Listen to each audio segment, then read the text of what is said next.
Criminals being apprehended by police often resort to various aggressive tactics in an attempt to flee, but what occurs when offenders try to charm or flirt with officers to dodge penalties? Here are 4 instances where this exact scenario was captured on film, beginning with 48-year-old Kelly Barton, who crashed into a streetlight while on duty transporting a special needs client. However, when authorities reached the scene, she appeared somewhat disheveled.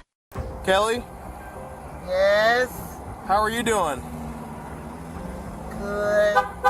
She only acknowledges that she drank excessively that night but denies being the one driving, despite it being her professional duty. Unfortunately for her, however, surveillance footage from the gas station confirms that she was indeed in the driver's seat and is now being charged with both driving under the influence and negligence, given the duty of care she held while transporting the patient. But as a medical unit arrives to run some evaluations on her, Kelly reveals she has one more tactic and starts persistently flirting with all of the officers present at the scene. Look at you handsome. You want the light squad to check you, ma'am?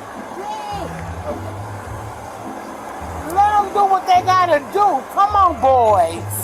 How you feeling? Hey. I want the little young boys. Ask me how I'm feeling. Let the little young boys tell me. Let me tell you something. What I would do to you with your blue eyes. Well, let me check your blood sugar Okay. real quick. Look at him. Okay, great. Thank you. I would do him in a way that he won't admit. Hey, look. He can look tough all he wants, right? Don't let me get him. Following several evaluations, it becomes evident to the officers that Kelly was well above the legal limit and is taken into custody for driving under the influence. After a brief struggle to get her into the patrol car, she's transported to the local precinct. If you thought Kelly was daring for speaking to the police that way, 18-year-old Skyler Floss takes things to an entirely different extreme, going as far as uploading this video to thousands of viewers, boasting about how she evaded the DUI charge. I got out of a DUI and got let off with a warning. Skyler was stopped after a cop noticed her swerving across the road in a manner that indicated she might not have been entirely sober. However, in her video, she asserts that by using her charm and fast talk, she was able to deceive the officer and walk away with just a warning. I blew a 3.8 and he let me off with a f***ing warning and gave me his number and said we should meet for coffee or lunch. He was hot, so I'm getting lunch with him tomorrow. If her account is accurate, then the officer could be facing major consequences, but fortunately, the officer involved captured the whole encounter on his body camera, and the footage reveals a totally different version of events. Hello. My name's Deputy Stahl. I'm in the Jefferson County Sheriff's Office. I pulled you over because you were weaving a little bit back there. Where are you coming from? I was coming from my friend's house. I actually just got dumped. Okay. So I was like crying and like I'm really Okay. sorry. Were you on your phone and stuff too?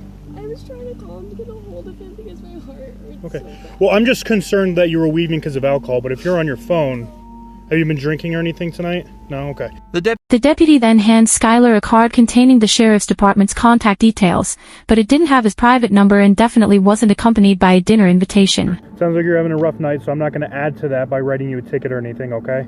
So I'm just going to give you a warning. It's not a big deal.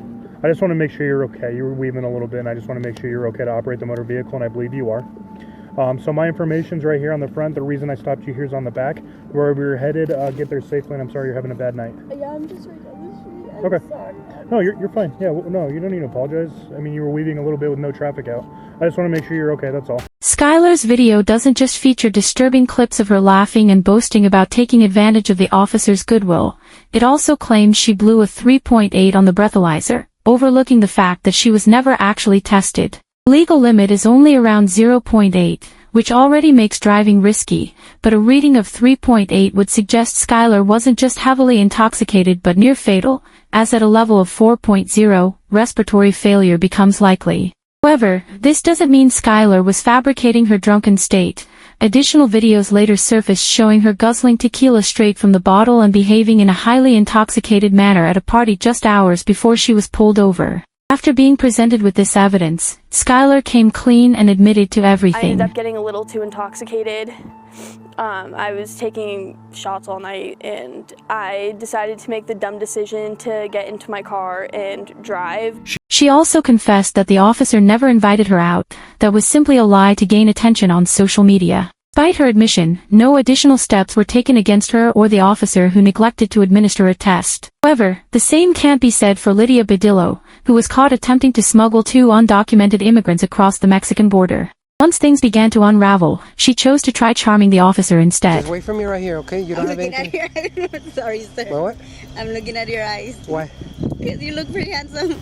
The moment the officer suspects something might be wrong with the IDs, Lydia begins smiling and locking eyes with him before complimenting his looks, calling him handsome. Clearly, this is just a tactic to escape the situation she's landed herself in, a tactic that isn't going to fool this officer. Estos documentos por un montón de tiempo. ¿Por un año? Ok.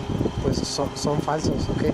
Y tener documentos en estados de Texas es un delito. Las ID, a esta te sale a un señor, a tuya. A esta no me sale nada. Ok, so estas identificaciones son falsas. Ok. After checking the women's driver's licenses through the national database, the officer finds that the ID numbers produce entirely incorrect matches, indicating both are completely fake. It's later revealed that the 2 women riding with Lydia are undocumented immigrants from El Salvador. Even more alarming is that they were being transported through an operation known for trapping women in debt bondage, where traffickers forced them to repay travel debts through labor and sex work. So, while Lydia was taken into custody and the 2 women were returned across the border, they may have been rescued from years of horrific exploitation and abuse. One thing is certain, Lydia's flirtation attempt didn't succeed in the slightest. That's a sharp contrast to Brooke Teague's approach, which actually proved effective, so much so that it's rumored she and the officer are still in a relationship today. Brooke was stopped after an officer saw her drifting slightly across the road, a clear indicator that the driver might be either under the influence or in distress, prompting him to pull her over, only to be met with an unexpected response. Hey, I'm Officer Smith, Bentonville Police Department. Nice to meet you, Mr. Smith. I've never heard that before in a traffic stop. I appreciate that. Hey, so I'm just stopping you for improper lane use. Sorry, I was on the phone. You're on the phone? I'll be honest. Okay. Who are you on the phone with? My baby daddy. I'll show it to you, too. Okay. Yeah. Zachary? Yeah. How much do you have to drink tonight? Only one drink. Just one drink? Yep. Yes, Final sir. answer? Miller. A Miller Lite? Yes. I won't lie to you, a Miller Lite. That's all you've had? Yes, sir. You can ask Zachary. I don't really want to talk to Zachary. I know you don't, but I'm just saying. Okay. Within the first minute of their interaction, 2 things quickly become apparent. Brooke has clearly consumed more than just a single beer, and she and the officer are already hitting it off quite well. Both of these observations only become more evident as the video goes on. Yeah, I can smell it from across the car. She's like, I had 1 Miller Lite. There's no, I wanted to say, like, a Miller did that to you?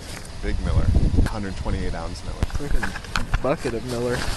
All right, where we at on it? Awesome.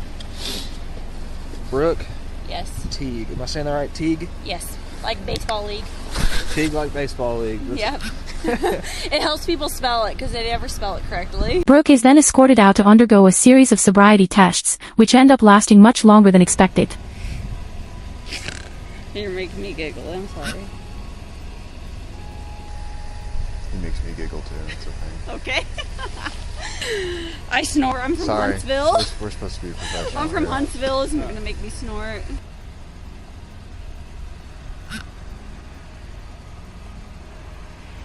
All right, stop laughing because you're making me laugh. I'm not. All right? Seriously.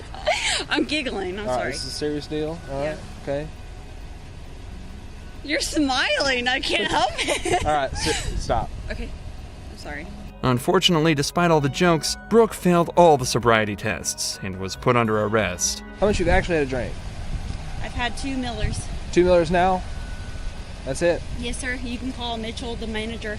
Okay. Well, hey, go ahead and put your hands on your back for me, okay? Yeah. Following a search of her vehicle, which revealed nothing aside from an unsecured car seat, she was transported back to the police department, where the chemistry between them only grew stronger. Let's go over here. Oh my God, is there a dog? There is a dog. Where? He's over there. Over here. His name is Kolyak. Kolyak? That's my dog.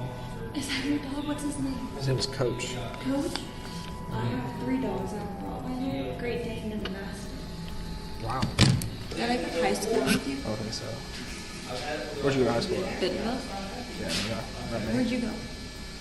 Indiana. Valparaiso, Indiana. Where in Indiana? Valparaiso. I was raised from Bloomfield. Really? It's worth noting that despite the clear connection, both Brooke and the officer stayed professional and continued with the investigation. The officer had Brooke take a blood alcohol test, which resulted in a 0.14, nearly double the legal limit. Brooke still spent the night in jail to sober up and had her driver's license temporarily revoked. However, this exchange highlights how mutual respect and professionalism can make an investigation significantly smoother. It's just a shame the officer didn't meet Brooke at a bar. Things might have ended with a night at his place instead of in a holding cell.